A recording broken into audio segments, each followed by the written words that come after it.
Chers partenaires du collectif Alzheimer Ensemble, mesdames et messieurs, chers amis, un impératif m'empêche d'être en direct avec vous ce soir. Je le regrette, veuillez m'en excuser, mais je tenais à ouvrir personnellement ce nouveau rendez-vous que nous vous proposons. Créé à l'initiative de la Fondation Médéric Alzheimer, le collectif Alzheimer Ensemble Construisons l'avenir réunit plusieurs acteurs autour d'un projet commun. Relever d'ici à 2030 les défis sociaux, éthiques et économiques dus au vieillissement cognitif en soutenant une société plus accueillante, solidaire et inclusive vis-à-vis des personnes en situation de handicap cognitif. Depuis plus de 2 ans, nous avons mobilisé toutes les parties prenantes afin que l'attention portée aux personnes vivant avec la maladie d'Alzheimer et leur entourage dépasse les frontières du social et du médico-social et que la société française soit sensibilisée aux enjeux des troubles cognitifs liés au vieillissement. Nous avons osé parler publiquement de la maladie d'Alzheimer.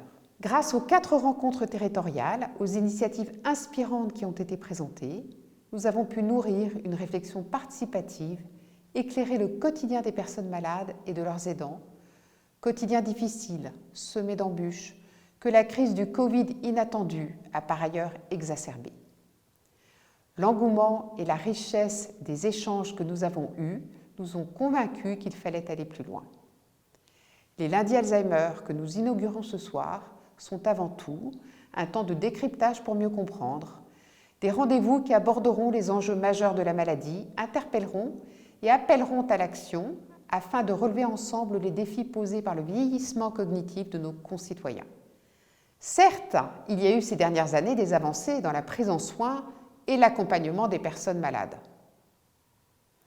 Mais l'abandon de la loi grand âge, l'absence de financement fléché pour la mise en œuvre de la feuille de route maladies neurodégénératives 2022-2024, l'absence de politique publique de prévention montrent que les pouvoirs publics et la société n'ont pas pris la mesure des enjeux attendus pour améliorer la qualité de vie des personnes malades et de leurs aidants. Lancer aujourd'hui les lundis Alzheimer relève d'un effet d'aubaine. À quelques semaines d'échéances électives qui dessineront la société française de demain, beaucoup se pressent pour faire entendre leur voix et nous faisons le vœu d'une société où l'on regarde l'individu plutôt que son âge, où il est possible de s'épanouir jusqu'au dernier souffle dans le respect qui lui est dû, c'est-à-dire où le soutien et les soins sont apportés à ceux qui en ont besoin en toute dignité par des professionnels mieux formés, plus sensibilisés et surtout plus nombreux.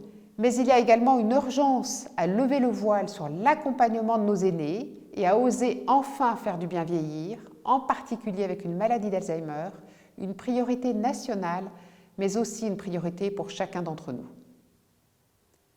Vous le savez sans doute, plus de 1,2 million de personnes vivent avec une maladie d'Alzheimer en France aujourd'hui. Elles seront 2,2 millions en 2050. Et le nombre de leurs aidants, qu'ils soient professionnels ou familiaux, va exploser. Pour faire face à cette transition démographique, il est urgent d'agir. Des solutions simples existent en termes de prévention, d'accompagnement, de lieu de vie. 3 thématiques que nous aborderons lors de nos 3 rendez-vous. Vieillir n'est pas une maladie. Vivre avec la maladie d'Alzheimer ne relève pas d'une étrange fatalité. Il est possible de faire changer les choses et c'est l'objectif de ce premier débat que nous allons avoir ce soir autour de la prévention. Prévenir la maladie d'Alzheimer, nos invités que je remercie pour leur disponibilité en parleront beaucoup mieux que moi.